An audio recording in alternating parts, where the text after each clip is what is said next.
¿Cuál? Nehemías. Vamos a ver el libro de Nehemías, capítulo 9, 16. Saben que Nehemías fue un constructor, conocen bien la historia, la hemos predicado, compartido, un simple copero, nada más y nada menos del rey, que sintió la carga de ir a reconstruir el muro que estaba destruido. Toda Jerusalén estaba asolada, y él siente que tenía que levantar de vuelta esos muros que fueron destruidos a simple vista por el enemigo, pero la profundidad de las consecuencias de lo que trajo esa destrucción fue la desobediencia del pueblo de Dios. Nehemías, ¿cuánto? Nehemías 9, versículo 16.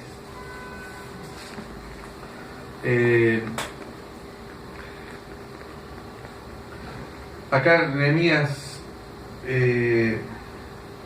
perdón, sí, 9, 16, dije bien.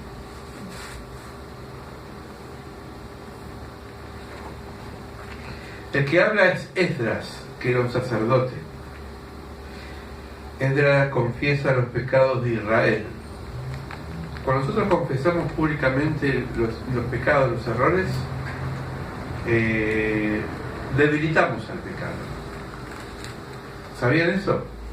Por ejemplo, si uno dice, yo te pido perdón porque soy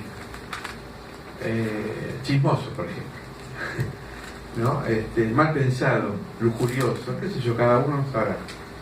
Y uno pide oración, está desnudando el pecado, lo está exponiendo y lo debilita.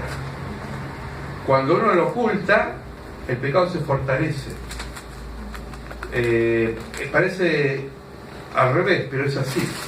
Porque nosotros cuando reconocemos nuestras faltas públicamente, dejamos que otro también pueda orar por nosotros.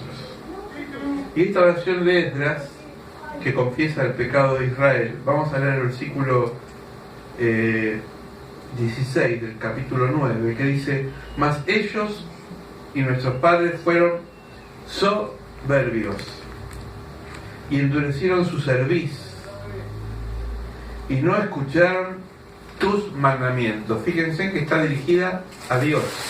Ellos fueron soberbios,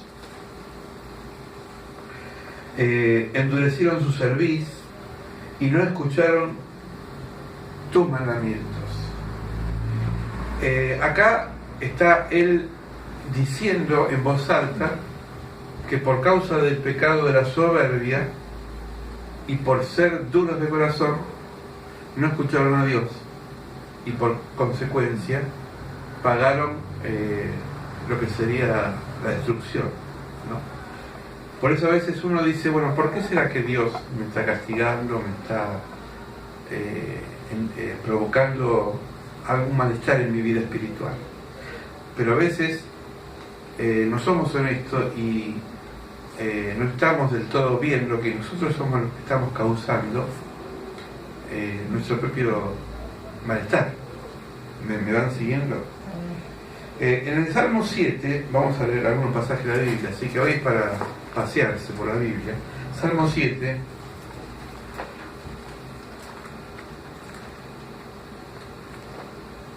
perdón, Salmo 119, no 7, es el más largo, 119, versículo 122.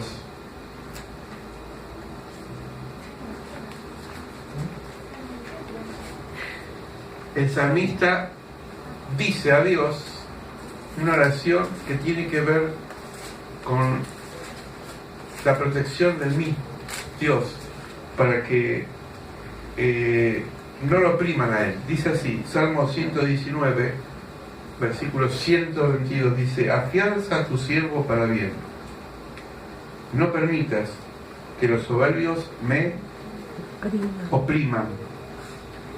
El carácter del soberbio siempre es opresor, porque se cree saberlas todas, porque nunca va a decir me equivoqué o reconozco que no sé, sino que hasta es capaz de inventar algo para no quedar mal parado.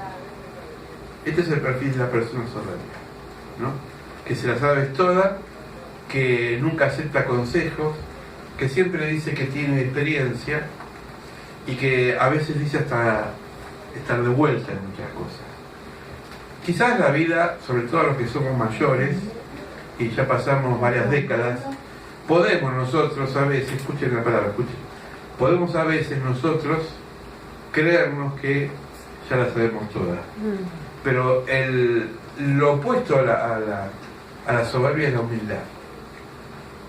La humildad hace que la persona reconozca que es un faltante, que es una persona pecadora y que siempre necesita del otro.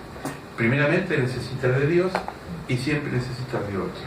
El humilde es una persona que se deja enseñar, que se deja moldear, que no pone excusas, porque sabe que su corazón sin Dios no es nada. Vamos a ver varios pasajes del Salmo 119. Si me quieren seguir acompañando, en este salmo tan extenso, pero tan cargada de enseñanza y sabiduría, Salmo 119, dice en el 21, reprendiste a los soberbios, los malditos que se desviaron de tus mandamientos. Dios reprende a los soberbios y los pone a la altura de los malditos. En el versículo 51 del mismo Salmo dice: los soberbios se burlaron mucho de mí, mas no me he apartado de tu ley. Es decir, la persona que es humilde resiste aún la opresión del soberbio. A veces dicen, a veces pensamos que las personas en nosotros pueden tener cierto dominio y nos pueden decir lo que tenemos que hacer. Pero si nosotros somos humildes y estamos permanentemente esperando que Dios nos dé la enseñanza y el consejo, por más presión que haya de afuera, no nos va a desviar así nomás del camino. Porque el soberbio se cree fuerte, pero en el fondo es débil, porque está inseguro de sí mismo. Entonces trata de siempre de decir que él tiene razón, pero en definitiva no tiene razón, ¿no? El soberbio es testarudo, como ese cuento que a veces me gusta contar del gallego que estaba comiendo jabón. ¿Vieron el jabón blanco? Es el jabón neutro que se le llama. Entonces dice que estaba comiendo jabón y le salía espuma por la boca, y dice, viene otro amigo y le dice: Manolo, dice, lo que estás comiendo es jabón. Dice: no, José, es eso, es jabón. No, decía el otro, es queso. Y entonces lo vuelve a comer, dice: bueno, hombre, tiene gusto a jabón, pero es queso, ¿no? Es decir, no da abrazos torcer. Nunca va a decir tenés razón. El soberbio tiene esa cosa de que me las sé todas. Y en definitiva se equivoca. Versículo 78, estamos retrocediendo sobre el mismo salmo. Dice: sean avergonzados los soberbios, porque sin causa me han calumniado, pero yo meditaré en tus mandamientos. Fíjense en que la persona que está segura de sí misma, que es soberbia y que encima no se apoya en Dios, tiene argumentos que no son sólidos.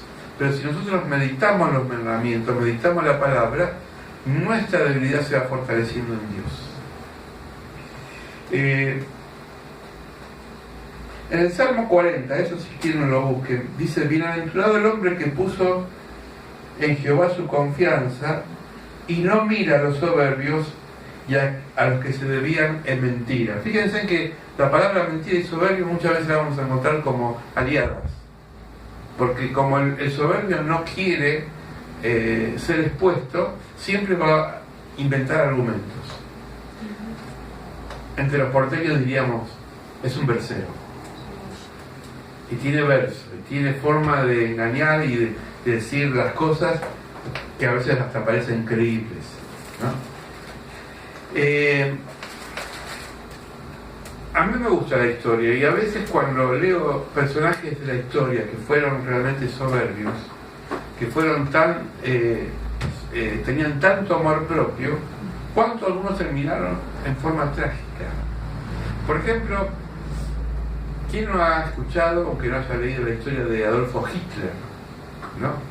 Adolfo Hitler era un cabo que en la Primera Guerra Mundial, en el año 14, era un simple cabo que tenía cierto carisma, cierta atracción, manejaba muy bien su discurso y tenía principios nacionalistas de llevar a Alemania a un resurgimiento. En la Segunda Guerra Mundial, es decir, muchos años después, Hitler toma el poder, ¿no?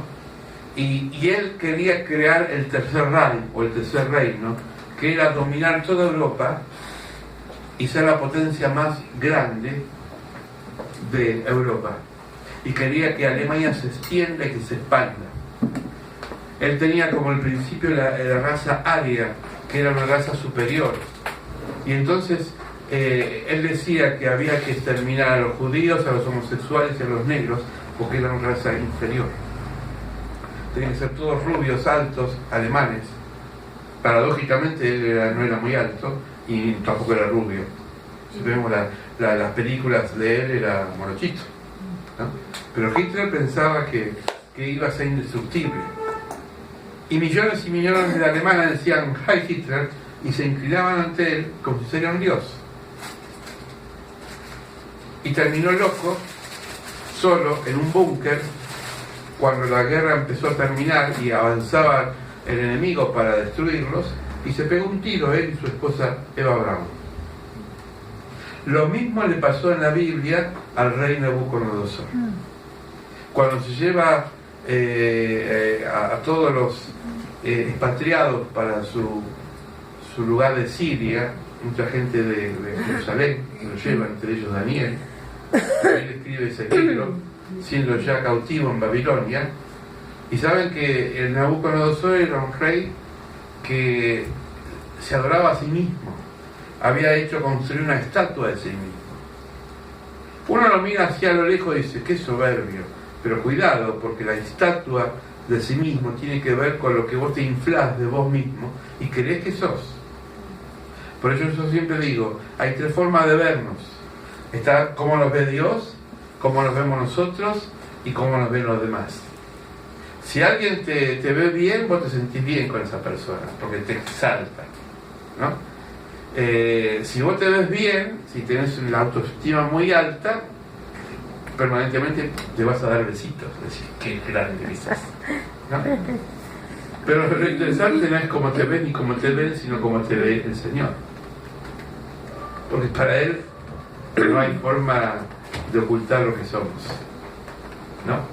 Entonces, Nabucodonosor hace construir una esfinge, pone como decreto para que adoren esa imagen.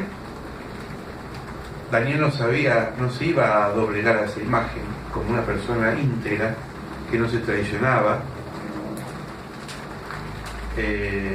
como tantos otros. ¿Se acuerdan que José tampoco se inclinó ante el faraón? Faraón se creía Dios.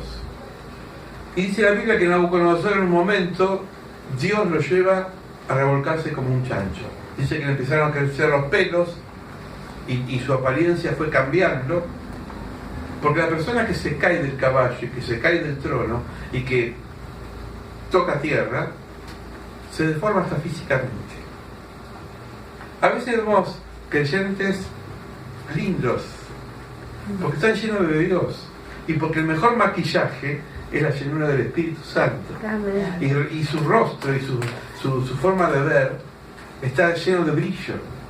Y hay gente que es muy linda, pero parece esas muñecas de ceras, que son lindas, pero están muertas, porque interiormente no tienen nada. Lamentablemente a veces vemos en esta sociedad tan engañosa, machista, donde usa a la mujer para objeto de venta, cuántas chicas pasan por ejemplo, estos promotores de modelo, que las hace bajar de peso, algunas terminan siendo anoréxicas porque tienen que ser perfectas, como la Barbie. ¿Vieron? La Barbie es perfecta, tiene que tener una medida, una cinturita de avispa, y se esfuerzan y se privan de comer comida quizás sólida, nutritiva, y a veces sin tratamiento médico terminan enfermas. Y a veces vemos personas que no son tan lindas físicamente, pero tienen una belleza interior que atrae. Por eso Nabucodonosor termina revolcado como un puerco, parecía un animal en su cara. Se había transformado. ¿Pero saben por qué? Porque Dios lo había llevado a eso. Porque Él mismo había levantado una imagen sobre sí mismo. La otra vez hablamos el domingo del famoso Titanic, barco indestructible, que nadie lo iba a poder hundir. Por eso le pusieron Titanic, de Titánico.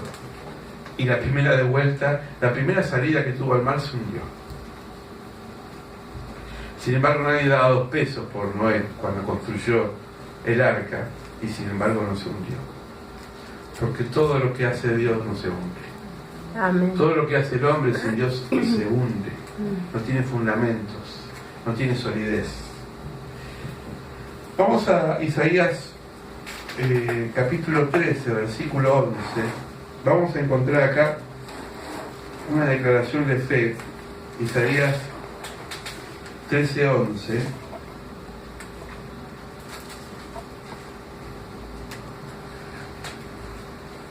Dice así: y castigaré al mundo por su maldad y a los impíos por su iniquidad, y haré que cese la arrogancia de los soberbios, y abatiré la altivez de los fuertes. Fíjense en Isaías 13:11, y castigaré al mundo, no habla de una persona, de una sociedad, por su maldad, a los impíos por su iniquidad, y haré que cese la arrogancia de los soberbios, y abatiré la altivez de los fuertes. A veces vemos, y nos han dicho a nosotros quizás también, ¿por qué Dios permitió o destruyó ciudades enteras como Sodoma y Gomorra? ¿Por qué destruyó pueblos enteros? Y tuvo que arrasar. Y desde la mirada del siglo XXI, donde creemos en una democracia, donde los reyes no tienen que ser dictadores ni déspotas, ¿cómo puede ser? A veces decimos que Dios hizo eso en un momento. Ahora, si no lo vemos a través del Espíritu de Dios, no lo vamos a entender. Pero a veces Dios tiene que provocar ciertas situaciones sociales para frenar la situación, para frenar el caos. Porque cuando un pueblo se desordena, cuando dejan a Dios de que sea el que gobierna sus vidas, empiezan a primar otros valores. Dice la palabra de Dios que muchos, esto está en Isaías también, muchos empezaron a llamar a lo malo como bueno y a lo bueno como malo. Se llama relativismo. ¿Qué es el relativismo?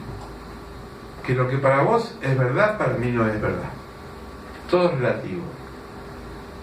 Y entonces los valores empiezan a tergiversar y se quiebra la familia, se quiebra la sociedad, se quiebra los valores que trascienden.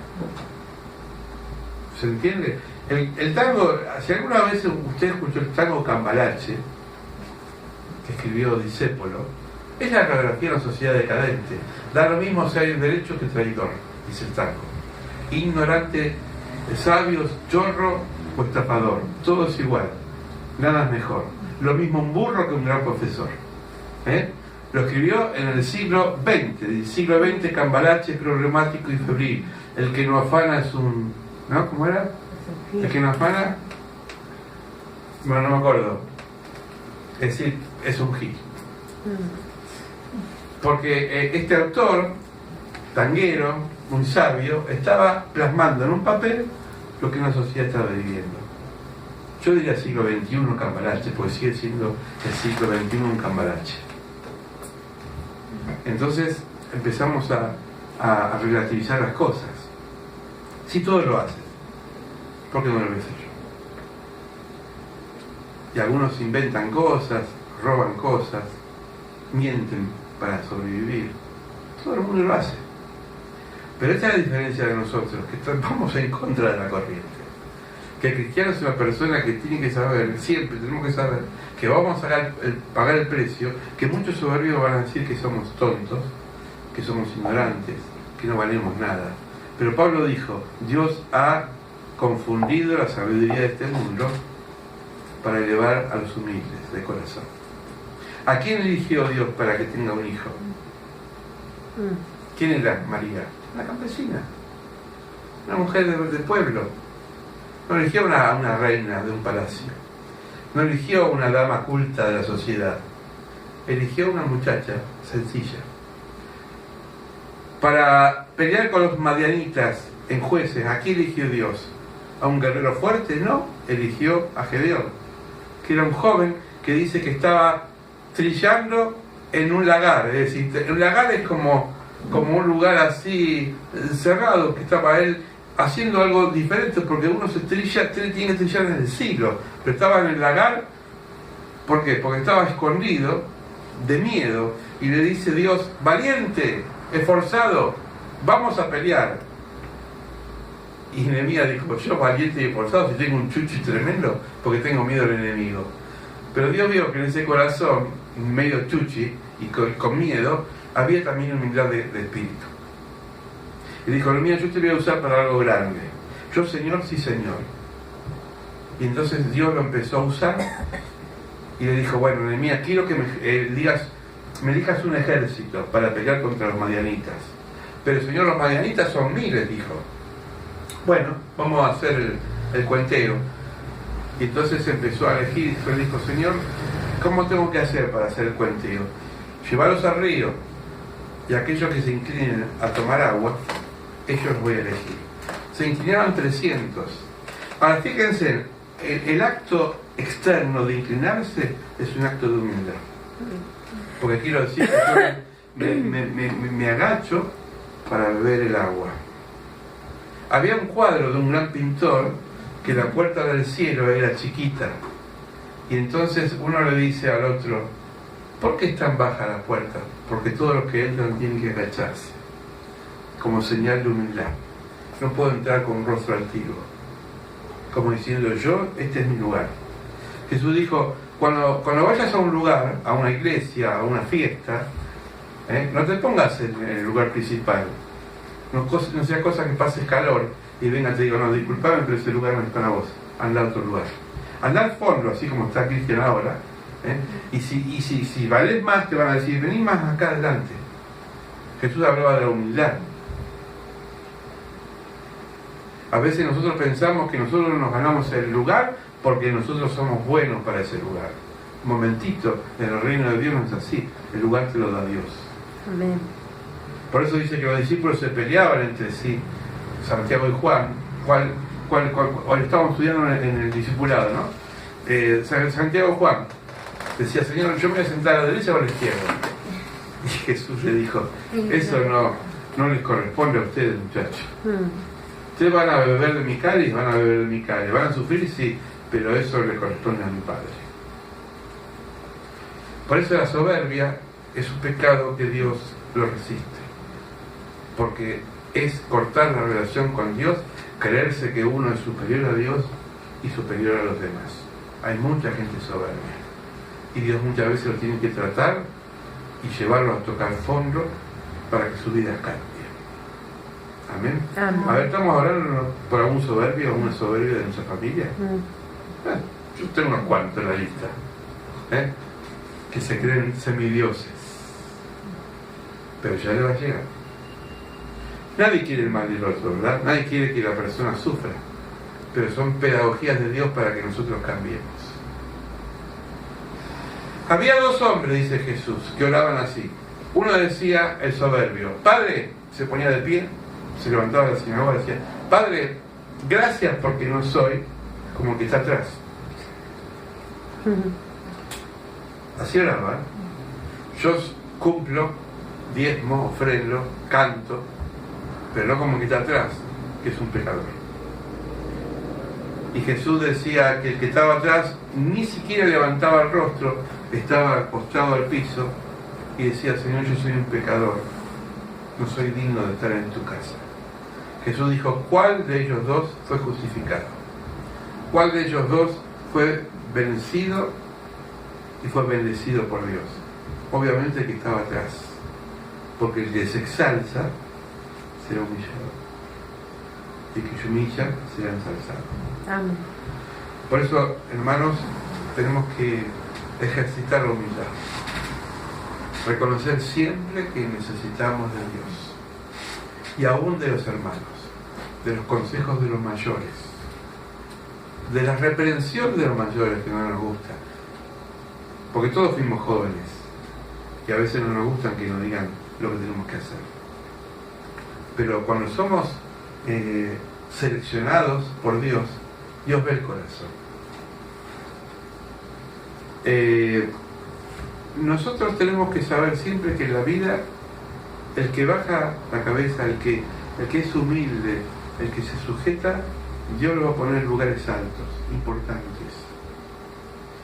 Si vemos la vida de los personajes que más valorizamos en la Biblia, eran personas que no tenían soberbia. ¿Se acuerdan de José? No tenía soberbia. Estaba orgulloso de su capa.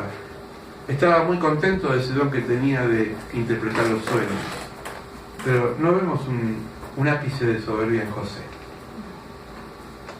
¿Y saben por qué? Porque Dios vio ese corazón. Dios vio que él se sujetaba a su amo, a Potifar. Amaba a su amo y no quiso engancharse con la mujer de su amo. Y pagó la consecuencia de una calumnia, porque las calumnias son destructivas, hermanos. Esta mujer lo calumnió. Inventó una historia porque él no quiso tener relaciones sexuales con ella, porque era la mujer de Potifar.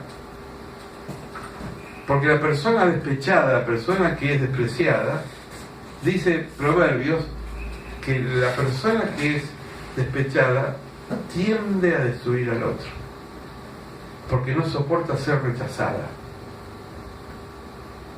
Sin embargo, José no la calumnió, no la expuso a ella. Sabía que había un Dios justo y soberano. Fue preso y en la cárcel Dios de vuelta lo puso como jefe de la cárcel. Y profetizó sobre un copero y un panadero.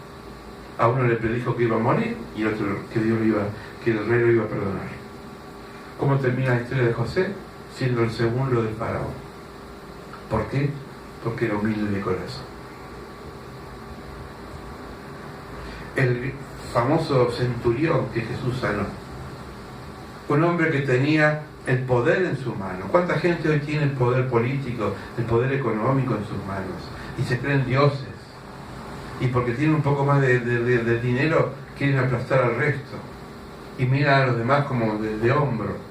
Este hombre tenía poder porque tenía una centuria, un ejército que le obedecía, y sabía lo que era mandar, y sabía lo que era obedecer, y sabía lo que era ganarse el dinero, porque tenía quizás un dinero bastante considerable por el rango militar que tenía.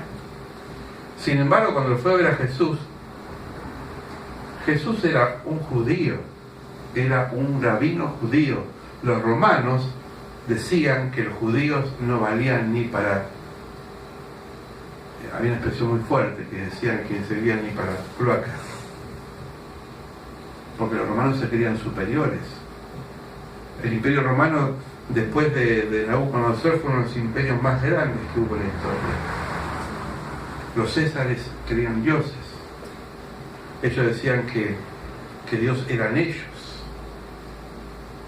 Este centurión, educado en una cultura donde era menospreciado el judío, donde el judío era visto como algo que no tenía valor, fue a ver a Jesús, un judío, un rabino, hijo de un José llamado carpintero, o un carpintero llamado José. Y de pronto estaba tan necesitado en su corazón porque amaba a su criado. Le dijo: Señor, mi criado lo amo, es un esclavo. Para otros no, eso es descartable, como muchos patrones que hoy descartan obreros, pero yo lo amo. Y está enfermo. Estoy preocupado, Señor. Jesús dejó de predicar, lo miró a los ojos y le dijo: tranquilo, hombre, voy a tu casa ahora, si quieres. Y él dijo: no, Señor, no soy digno que vengas a mi casa. Un romano que pensaba que un judío era una cloaca se dio cuenta que tenía al Señor de señores y al Rey de reyes delante de él. Di una palabra, Señor, y mis criados serán sanados. Jesús se sorprendió, dijo: yo no encontré tanta fe entre mis paisanos judíos como este pagano. Y Jesús ahí, lleno de lágrimas en los ojos, dijo: Padre, te alabo porque revelaste estas cosas a los sabios del mundo y se los diste a mis pequeños. La palabra pequeño, y lo hemos estudiado en el discipulado, tiene dos acepciones: el pequeño niño biológicamente, que es un niño, y el pequeño de corazón. Todo cristiano que es humilde es un pequeño. Y Jesús dijo: venid a mí los que estáis cargados y cansados, que yo les haré descansar. Cada uno que le deis a estos de pequeño de comer, le vas a dar a mí. Por eso, si somos humildes, estamos siendo bendecidos por el Señor. Pero si somos soberbios, vamos a terminar muchas veces arrastrados por el piso, como en Nabucodonosor. Es el Señor que nos invita en esta noche a tener humildad de corazón, a reconocer nuestras limitaciones, a saber que hay cosas que nosotros no podemos sin Dios. Y tampoco podemos solos. Siempre digo, no nos cortemos solos. No creamos que solo podemos hacer todo. A mí me encantan los hermanos y las hermanas que me dicen: necesito un consejo, necesito oración. Porque yo también, como pastor, tengo pastores mayores que yo, o quizás no biológicamente mayores que yo, pero que son mis pares, y les digo: vamos a orar, oren por mí. Porque ninguno de los que estamos acá estamos exentos de cometer errores. Tengo a un amigo que es psicólogo y él dice: yo necesito de otros psicólogos para que me escuchen, porque tengo muchos pacientes que vienen a mi consultorio con muchas cargas, pero yo no soy Dios, no puedo resolver todas las cosas. Necesito otros oídos para que me escuchen. Por eso Jesús fundó la iglesia, la comunidad de vida, la fe, para que nos escuchemos, para que digamos: hermana, hermano, orá por mí. En esto estoy fallando, en esto quiero cambiar. Y la oración del justo será respondida por Dios. Amén. Santiago dice: confesaos mutuamente los pecados. Esto no es de andar publicando en el diario, en el Facebook y en internet los pecados. Esto es en oración en secreto, de a dos. Acercarnos a la casa, acercarnos a la iglesia, acercarnos en un lugar que podamos encontrarnos, decir: hermano, yo necesito, ore por mí. Nosotros aprendimos una cosa, y tenga la plena conciencia que muchas veces lo que escuchamos muere en nosotros. Dios no juzgue cuando ventilamos los pecados de los demás, porque eso no está bien. Lo que uno hizo tiene que morir del que lo escuchó, y tratar de llevarlo a la oración. Señor, en esta noche te pedimos que si tenemos en nuestro corazón todavía soberbias y pensamos que todo podemos hacerlo porque somos inteligentes, porque tenemos talento, porque tenemos méritos, y te hemos destronado del corazón, te pedimos que nos perdones. No queremos edificar nuestra vida solamente en nuestra inteligencia. en nuestros talentos. Valorizamos, te agradecemos por lo que nos diste. Pero Señor, somos conscientes que si tú no nos das eso, no nos lo sostienes, de nada somos, Señor. La sociedad hoy es soberbia. Se cree que puede todo con dinero, con la fama, con el poder, con gritar más alto, con señalar al otro, con ser despectivos en las palabras. Pero no queremos ser como este sistema perverso y soberbio. Queremos ser como tú, manso y humilde, Señor, y tratar de entender que la humildad está en la sabiduría. Por eso tu palabra dice: bienaventurados los humildes de corazón, porque ellos verán a Dios. Queremos ser humildes de corazón. Queremos ser, Señor, personas conscientes que nuestra vida no es nada sin ti. Señor, no queremos estar maquillados como tantos por fuera y por dentro estar secos, sin vida. Danos el maquillaje interior, que tu Espíritu Santo esta noche sopla sobre los presentes y los ausentes. Aquellos, Señor, que están ahora lejos de este lugar, pero que son parte de esta comunidad. Los amamos, los bendecimos, pero también bendecimos nuestras vidas, los que estamos aquí, y bendecimos a nuestra familia, y oramos por ellos. Y quizás también ellos son soberbios y creen que nada necesitan, y menos de ti. Están equivocados, somos conscientes, pero seguimos orando por ellos, para que su corazón sea quebrantado. David decía, después de haber pecado con Betsabé: Señor, dame un corazón humilde, arrepentido, quebrantado, un corazón puro, límpiame de toda maldad, con el hisopo tuyo de salvación. Sí. Purifícame, renuévame, Señor, hazme sentir el gozo de tu salvación y recrea aún los huesos quebrantados. Danos un corazón limpio, sencillo, humilde, para poder ser mejores, para ser imitadores tuyos, para no equivocarnos tanto en la vida, ni meter la pata. Señor, gracias por estas lecturas que hemos compartido, por estos ejemplos de la Biblia y de la vida cotidiana. Gracias porque mucha gente humilde ha trazado el corazón y ha dejado una huella en nuestras vidas.